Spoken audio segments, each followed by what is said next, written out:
മാങ്ങ പൊട്ടിച്ചവനെ അതൊരു മോഷണമാണ്, അത് ചെറിയ കാര്യമല്ല, അതുകൊണ്ട് അയാളെ റിമൂവ് ചെയ്തു. അത്രയും ക്വിക്കായിട്ടൊരു നടപടി ആ കേസിലുണ്ടായി. അതുപോലെ ഇവിടെ എന്തുകൊണ്ടുണ്ടാകുന്നില്ല? ഈ സുജിത്തിനെ അടിച്ചൊക്കെ നമ്മൾ CCTV ദൃശ്യത്തിൽ കണ്ടില്ലേ?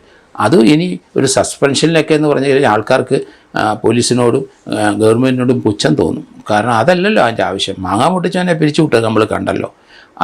അതേപോലെ ഒരു നടപടി അതിശക്തമായ നടപടി. മനുഷ്യനെ മറ്റൊരു മാങ്ങ മോഷണമല്ലേ ഉള്ളൂ, അയാൾ ആരും കാണാതെ കുറച്ച് മാങ്ങ അവിടെ നിന്ന് എടുത്തുകൊണ്ട് പോകുന്നത് CCTV കണ്ടപ്പോൾ തന്നെ ഒരു ബാഡ് എലിമെൻ്റാണ്, അയാളൊരു മോഷണ സ്വഭാവമുള്ള ആളാണ്. പക്ഷേ ഇവിടെ മനുഷ്യനെ കൊല്ലുന്ന, മനുഷ്യനെ മർദ്ദിക്കുന്ന സ്വഭാവമുള്ള ഒരാളാണ് ഇവിടെ കിടക്കുന്നത്. അപ്പോൾ മാങ്ങാ ഭക്ഷണക്കാളും കൂടുതലും വേഗത്തിൽ അവിടെ നീതി നടപ്പാക്കണ്ടേ? സർക്കാർ എത്രയും പെട്ടെന്ന് സുജിത്തിൻ്റെ അവരെ സർവീസിൽ നിന്ന് റിമൂവ് ചെയ്യാൻ ഈ അപ്പീലിൽ അവരെ സസ്പെൻഡ് ചെയ്ത IG-ക്ക് ഒരു മേജർ പെനാൽറ്റിയോട്ട് പോകാൻ വളരെ ഈസിയാണ്. അത് ഡിസിപ്ലിനറി പ്രൊസീഡിങ്സിനകത്ത് കിടപ്പുണ്ട്. അവരെ റിമൂവ് ചെയ്യാം, കമ്പൽസറി റിട്ടയർമെൻറ്റ് കൊടുക്കാം, അവരെ ഡിസ്മിസ് ചെയ്യാം. 3-4 വകുപ്പ് അതിനകത്ത് പറയുന്നുണ്ട്. റിമൂവ് ചെയ്ത് കഴിഞ്ഞാൽ വേറെ എവിടെയെങ്കിലും പോയി ജോലിക്ക് പോകാം. ഡിസ്മിസ് ചെയ്ത് കഴിഞ്ഞാൽ ചിലപ്പം ജോലിക്ക് പോകാൻ ഒക്കില്ല, വേറെ സർക്കാർ ജോലി ലഭിക്കില്ല. അതുപോലെ തന്നെ പെനാൽറ്റി കൊടുക്കാനും ബാധ്യസ്ഥരാകും. ആ കാര്യത്തിനെ പറ്റിയും തീരുമാനം ഉണ്ടാകേണ്ടി വരും. അവരെ നിന്ന് പെനാൽറ്റി ഈടാക്കേണ്ടി വരും. ആ പെനാൽറ്റി ആ മർദ്ദനമേറ്റ ആൾക്കാർക്ക് അവർക്ക് സാമ്പത്തികമായി സഹായിക്കേണ്ടി വരും, അല്ലെങ്കിൽ സർക്കാർ കൊടുക്കേണ്ടി വരും. അത് കണക്കാക്കിയിട്ടായിരിക്കും പല കേസിനകത്തും ഒരു കുഴ എന്നുള്ള ഒരു തീരുമാനം മേലുദ്യോഗസ്ഥർ എടുക്കുക. അതല്ല, അതൊന്നും സർക്കാരിനെ ബാധിക്കുന്ന കാര്യങ്ങളല്ല. എത്ര വേണേലും കോമ്പൻസേഷൻ സർക്കാർ കൊടുത്തല്ലേ പറ്റുള്ളൂ. നിയമത്തിൻ്റെ പരിധിയിൽ നിന്ന് പോലീസുകാർ സർക്കാരിനെ രക്ഷിക്കണം. കാരണം സർക്കാരല്ലല്ലോ അതിൻ്റെ കുറ്റക്കാർ. ഇങ്ങനെ ഒരു വ്യതിചലിച്ച് പോകുന്നവരെ ശിക്ഷിക്കാൻ സർക്കാരുണ്ട്. അപ്പോൾ ആ നടപടി വരും. അതിന് സർക്കാരിനെ കുറ്റപ്പെടുത്താൻ, ഏത് സർക്കാർ UDF ആയാലും LDF ആയാലും ഒരു സർക്കാരിനെ കുറ്റപ്പെടുത്താൻ നമുക്ക് കഴിയില്ല. കാരണം സർക്കാരിനെ നിലനിർത്തുന്ന ഇമേജ് അതിനെ കൂട്ടിക്കൊണ്ട് വരുന്നതെല്ലാം സർക്കാർ ഉദ്യോഗസ്ഥന്മാരും പ്രത്യേകിച്ച് പോലീസ് ഉദ്യോഗസ്ഥന്മാരുടെ കടമയാണ്. അവരുടെ പ്രവൃത്തി മൂലം തന്നെയാണ് സർക്കാരിൻ്റെ ഇമേജ് നശിക്കുന്നതും ഡാമേജ് ആകുന്നതൊക്കെ. വൃത്തികേട് കാണിക്കുന്നവനെ പിരിച്ചുവിടും എന്ന് പൊതുജനങ്ങൾക്ക് ധാരണ വന്നാൽ പോലീസിനെ വിശ്വസിക്കും. പോലീസ് നടപടിയിലോട്ട് കൂടുതൽ ആൾക്കാർ വരും രംഗത്ത്. പോലീസിന് അതുപോലൊരു പെരുമാറ്റം അവരിൽ നിന്ന് ലഭിക്കണം.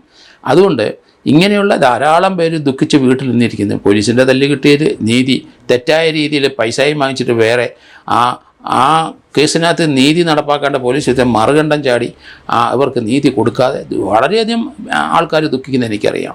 അതുപോലെ ഇപ്പോൾ ഒരു ബാങ്ക് ഓഫീസറെ നമ്മൾ കണ്ടല്ലോ, ഒരു ബാങ്കിന് റിട്ടയർ ചെയ്ത ഒരു ഓഫീസറാണ്. ഒരു പിന്നോക്ക ജാതിക്കാരനാണ്. അയാളെ ബൂട്ടിട്ട് ചവിട്ടി. അയാൾ ഒരു കുറ്റവും ചെയ്തില്ല. അയാളുടെ കൂടെ അയാളെ ആ ജാതി തന്നെയുള്ളവരെ ഒരു പ്രശ്നം റെപ്രസെൻ്റ് ചെയ്യാൻ വന്നയാളാണ്. അപ്പോൾ അതിനോടൊന്നും നമുക്ക് യോജിക്കാനും കഴിയത്തില്ല, ക്ഷമിക്കാനും കഴിയില്ല. ചെയ്ത ബൂട്ടിട്ട ചവിട്ടിയ ആ ഉദ്യോഗസ്ഥൻ അന്ന് SIO CA കണ്ടായിരുന്നു. അയാളിപ്പം DYSP ആയിട്ടുണ്ട്. അയാളെ പിരിച്ചുവിടുന്നതിന് കാരണം അത് പിന്നോക്കാവസ്ഥ ഉള്ള അത് ഇപ്പം ചാനലിലൊക്കെ പറയുന്നത് ഞാൻ കേട്ടു.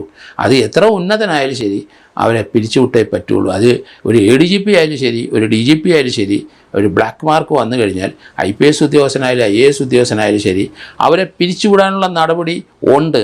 പൊതുജനങ്ങൾക്കും പോകണം. കാരണം IPS IAS all India rank list വരുന്നവർക്ക് അവരുടെ ഒരു ആക്റ്റുണ്ട്, അഡ്മിനിസ്ട്രേറ്റീവ് ആക്റ്റുണ്ട്. അതനുസരിച്ച് പൊതുജനങ്ങൾക്ക് അയാളെ ഇതുപോലെയുള്ള ആളെ പിരിച്ചുവിടാൻ അവിടെയും സെൻട്രൽ ഗവൺമെൻറ്റിലും പരാതി കൊടുക്കാം. ഈ കേരള പോലീസിൽ കൊടുക്കേണ്ട ഒരു ആവശ്യമില്ല. സെൻട്രൽ ഗവൺമെൻറ്റിൽ IAS IPSകാർ മോശമായിട്ട് പെരുമാറിയിട്ടുണ്ടെങ്കിൽ അവർക്കെതിരായിട്ടും കൊടുക്കാം. കാരണം അടുത്ത കാലത്ത് പൂനെയിൽ കണ്ടല്ലോ ഒരു IASകാരിയെ, അവരുടെ പിതാവ് ഒരു IASകാരനായിരുന്നു, അവൾ ഒരു IASകാരിയായിരുന്നു. വളരെ മോശമായിട്ടും മ്ലേച്ഛമായിട്ടും പെരുമാറി അവർ അനധികൃതമായ പല കാര്യങ്ങളും അവർ ചെയ്തു. അവരെ ഇപ്പം സെൻട്രൽ അഡ്മിനിസ്ട്രേറ്റീവ് ട്രിബ്യൂണൽ പിരിച്ചുവിട്ടു. കാരണം അതിന് നമുക്ക് അവകാശമുണ്ട്.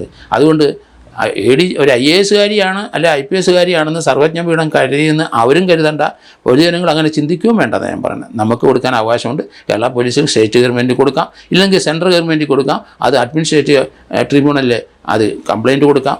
ഇവിടെ DGP ആയാലും ശരി, ADGP ആയാലും ശരി, ചീഫ് സെക്രട്ടറി ആണെങ്കിലും ശരി, അഡീഷണൽ ചീഫ് സെക്രട്ടറി പരാതി അവർക്കെതിരായിട്ടും കൊടുക്കുന്നതിന് വ്യവസ്ഥ ഇന്ത്യയിലുണ്ട്. അതെല്ലാവരും മനസ്സിലാക്കിക്കോളൂ. കാര്യം നമ്മൾ പുരോഗമന പോലീസാണെന്നൊക്കെ പറയും, ജനമൈത്രി പോലീസാണെന്നൊക്കെ പറയുമെങ്കിലും പോലീസിനെ പൊതുവെ ഭയമാണ്. കാരണം അവർ ഇൻഡിവിജ്വലായിട്ട് നല്ലതാണെന്ന് നമുക്കറിയാം. പക്ഷേ അവർ പോലീസിൻ്റെ അകത്ത് പോലീസ് സ്റ്റേഷനിലൊക്കെ വന്നു കഴിഞ്ഞാൽ അവരുടെ പൊതു സ്വഭാവം അതൊരു നമുക്ക് ചില ആൾക്കാരെ നമുക്കറിയാം. ചില മൃഗങ്ങൾ ഒറ്റയ്ക്ക് നിന്ന് ഒരു കുഴപ്പമില്ല, ട്രെയിൻഡായിട്ട് തോന്നും. അല്ലാതെ കൂട്ടം കൂടുമ്പം ആക്രമിക്കപ്പെടുന്ന നമ്മൾ കാണുന്നുണ്ട്. പോലീസിൽ ഒറ്റയ്ക്കുള്ളവരൊക്കെ നല്ലതായിരിക്കും, പക്ഷേ അവർ കൂട്ടം കൂടി കഴിയുമ്പം അവരുടെ സ്വഭാവത്തിൽ മാറ്റം വരുന്നുണ്ട്. പൊതുപ്രവർത്തകർ തീർച്ചയായിട്ടും പോലീസ് മുഖ്യമന്ത്രി ഉൾപ്പെടെയുള്ളവർ, DGP ഉൾപ്പെടെയുള്ളവർ പൊതുപ്രവർത്തകർ പോലീസ് സ്റ്റേഷനിൽ വരട്ടെ. അതിന് ഇഷ്ടക്കേട് കാണിക്കാൻ പാടില്ല. അവർ വന്ന് റെപ്രസെൻ്റ് ചെയ്യട്ടെ. അത് കള്ളന് വേണ്ടിയും വരട്ടും, അതേ സമയത്ത് കൊലപാതകയ്ക്കും വേണ്ടിയും വരും. കാരണം അവരുടെ ചിലപ്പം പേരൻസ് ആയിരിക്കും വരുന്നത്. അപ്പോൾ അവരെല്ലാം വരട്ടെ. പോലീസ് എല്ലാം ഒരുപോലെ കാണാൻ പഠിക്കണം കേരള പോലീസ്. കാരണം ഏത് തരത്തിലുള്ള ആൾക്കാരും വരട്ടെ, അവരുടെ പരാതി പറയട്ടെ, കേൾക്കട്ടെ. നമ്മൾ അവരുടെ ക്യാരക്ടർ വെച്ച് വിദ്വേഷത്തോടെ അവർ പെരുമാറാൻ പാടില്ല. അതുകൊണ്ട് അങ്ങനെയുള്ളൊരു പോലീസാണ് കേരളത്തിൽ അനിവാര്യമാകേണ്ടത്. അതിന് ഉള്ള ഒരു പ്രാരംഭമായിട്ട് നോക്കട്ടെ. ഇപ്പോഴത്തെ ആ സുജിത്തിനെതിരായിട്ട് 4 പേരെ സസ്പെൻഡ് ചെയ്യണം, അവരെ റിമൂവ് ചെയ്യണമെന്ന് പൊതുജനങ്ങൾ, കേരളത്തിലെ മുഴുവൻ ജനങ്ങളും പറഞ്ഞു കഴിഞ്ഞു. രാഷ്ട്രീയ ഭേദമന്യേ പറഞ്ഞു കഴിഞ്ഞു. അപ്പോൾ അവരെ തീർച്ചയായിട്ടും പിരിച്ചുവിടണം. അതുപോലെ അതേ രീതിയിൽ CCTV ദൃശ്യത്തിൽ വീണ്ടും അടിക്കുന്നത് നമ്മൾ കാണുന്നുണ്ട്. അത് കൂടുതലൊരു എവിഡൻസ് അതിൻ്റെ അകത്ത് ആവശ്യമില്ല. ഡയറക്റ്റ് എവിഡൻസാണ്. അതിനകത്ത് സാക്ഷി മറ്റ് നടപടി ആവശ്യമില്ല. അത് വെച്ചിട്ട് തന്നെ അവരെ റിമൂവ് ചെയ്യാം. അങ്ങനെയുള്ള ഒരു പരിശീലനം പോലീസിനില്ല. അങ്ങനെയുള്ള നടപടിയല്ല പോലീസിനെ കൊണ്ട് ഉദ്ദേശിക്കുന്നത്. ഇന്ത്യൻ ഭരണഘടന അനുസരിച്ച് പോലീസിൻ്റെ ചുമതല എന്താണെന്ന് നിർവചിച്ച് വെച്ചിട്ടുണ്ട് നമുക്ക്. അത് ലോ ആൻഡ് ഓർഡർ പ്രശ്നം ഉണ്ടാകാതിരിക്കുക, ഇതുപോലെയുള്ള പ്രശ്നങ്ങൾക്ക് കേസെടുക്കുക, അതുപോലെ ഈ ജാതി മത ചിന്തയില്ലാതെ പ്രവർത്തിക്കാനുള്ള കഴിവുള്ള പോലീസ് ഉദ്യോഗസ്ഥരായി മാറണം ഇവിടെ. അതുകൊണ്ട് ഇതുപോലെയുള്ള പ്രവർത്തനമൊക്കെ ആരെങ്കിലും കാണിച്ചിട്ടുണ്ടെങ്കിൽ അവരെ നിഷ്കരണം പോലീസിൽ നിന്നെടുത്ത് കളയണം എന്ന് തന്നെയാണ് ഞാൻ പറയുന്നത്. CCTV ദൃശ്യങ്ങൾ 2020 സുപ്രീം കോടതി കർശനമായിട്ട് വടിയെടുത്തത്. ഇന്ത്യയിലെ എല്ലാ പോലീസ് സ്റ്റേഷനിലും CCTV ദൃശ്യം ഇൻസ്റ്റൽ ചെയ്യണമെന്നാണ് പറഞ്ഞിരിക്കുന്നത്. അത് എൻട്രൻസിലും പോലീസ് സ്റ്റേഷൻ്റെ വാതിക്കലും അങ്ങോട്ട് പ്രവേശിക്കുമ്പോൾ മുതൽ അത് തിരിച്ചിറങ്ങിപ്പോകുന്ന വഴിയിൽ, പോലീസ് സ്റ്റേഷൻ്റെ അകത്തെ ആൾക്കാരെ വിചാരണ ചെയ്യുന്ന സ്ഥലത്ത്, പോലീസ് ഉദ്യോഗസ്ഥന്മാരെ SHOയുടെ മുൻവശത്ത്, അദ്ദേഹത്തിന് മുമ്പിൽ വരുന്നവരെ, അതുപോലെ അതിൻ്റെ ഫ്രണ്ട് ഓഫീസിലുള്ള പോലീസ് ഉദ്യോഗസ്ഥർ ഇരിക്കുന്ന സ്ഥലങ്ങൾ, സെല്ല് എന്ന് വേണ്ട അതിൻ്റെ മുക്കിലും കോണിലും CCTV ദൃശ്യം എത്തുന്ന രീതിയിൽ വെക്കണം എന്ന് സുപ്രീം കോടതി പറഞ്ഞിട്ടുണ്ട്. 2020 പറഞ്ഞതാണ്. അതിനുശേഷം അത് ഇംപ്ലിമെൻ്റ് ചെയ്ത് പല സംസ്ഥാനങ്ങൾ ചെയ്യാതെ വന്നു. ഇപ്പം വീണ്ടും സുപ്രീം കോടതി വടിയെടുത്തിട്ടുണ്ട്. കൃത്യമായ നടപടി വേണം. കേരളത്തിലെ 47 കോടിയോ 42 കോടിയോ രൂപ ചിലവാക്കിയിട്ട് 471 പോലീസ് സ്റ്റേഷനിൽ ഇത് ഇൻസ്റ്റൽ ചെയ്തു എന്നാണ്. 516 പോലീസ് സ്റ്റേഷൻ വരെ ഇപ്പോൾ ഉണ്ട് എന്നാണ് ഞാൻ മനസ്സിലാക്കുന്നത്.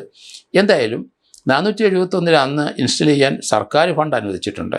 അതൊക്കെ ദുരുദ്ദേശത്തോടെ അല്ലല്ലോ സർക്കാർ. ഏത് സർക്കാരായാലും സതുദ്ദേശത്തോടുകൂടിയല്ലേ അവർ ഇത് ഇൻസ്റ്റൽ ചെയ്ത് വെച്ചിരിക്കുന്നത്. അതുകൊണ്ട് അതിൻ്റെ പരിധിയിൽ വരണം. അങ്ങനെ പരിധിയിലുള്ളവരെ ഏത് പൊതുജനങ്ങൾ വന്നാലും CCTV ദൃശ്യത്തിൻ്റെ പരിധിയിൽ അവരെ ഇരുത്താനും ചോദ്യം ചെയ്യാനും തയ്യാറാകണം പോലീസ്. വരുന്നവർക്കും അത് ചോദിക്കാം. അയാളെ മറ്റൊരു ഭാഗത്തോട്ട് കൊണ്ടുപോയിട്ടുണ്ട് ദുരുദ്ദേശം തന്നെയാണ്. കാരണം സുജിത്തിനെ ഇപ്പം നമ്മൾ കുന്നംകുളം പോലീസ് സ്റ്റേഷൻ്റെ 2ാം നിലയിൽ തട്ടുംപുറത്ത് അവിടെ CCTV ഇല്ല, അവിടെ കൊണ്ടുപോയി മറിച്ചിട്ടുണ്ട്. അപ്പോൾ അതൊക്കെ പോലീസിൻ്റെ ഇൻസ്ട്രക്ഷൻ വയലേഷനാണ്. അത് അങ്ങനെ കൊണ്ടുപോയി മർദ്ദിച്ചിട്ടുണ്ടെങ്കിൽ അവിടുത്തെ SHO ഉൾപ്പെടെയുള്ളവർ കുറ്റക്കാരാണ്. അവർക്കെതിരായിട്ട് ഡിസിപ്ലിനറി ആക്ഷൻ എടുക്കുന്ന മേലുദ്യോഗസ്ഥന്മാർ ഇവരോട് കർശനമായ നിലപാട് സ്വീകരിക്കണം. കാരണം അതിനകത്ത് കൺസെഷൻ ഒന്നും കാണാൻ പാടില്ല. പോലീസിന് ഒരു കൃത്യമായ ഡയറക്ഷനുണ്ട്. അതനുസരിച്ച് പ്രവർത്തിച്ചില്ലെങ്കിൽ മേലുദ്യോഗസ്ഥർ അവരെ പിടിക്കണമെന്നാണ് ഞാൻ പറഞ്ഞത്. അവർ ആ പോലീസ് ഉദ്യോഗസ്ഥന് വേണ്ടി അവർ ശിക്ഷ ചെറുതാക്കി കൊടുക്കുകയോ സ്വാധീനം ഉപയോഗിച്ചിട്ട് അയാളെ പിരിച്ചുവിടാതിരിക്കുകയോ ചെയ്തിട്ടുണ്ടെങ്കിൽ ആ മേലുദ്യോഗസ്ഥനെതിരായിട്ട് ഇതുപോലെ കർശന നടപടി എടുക്കണം എന്ന് തന്നെയാണ് ഞാൻ പറയുന്നത്.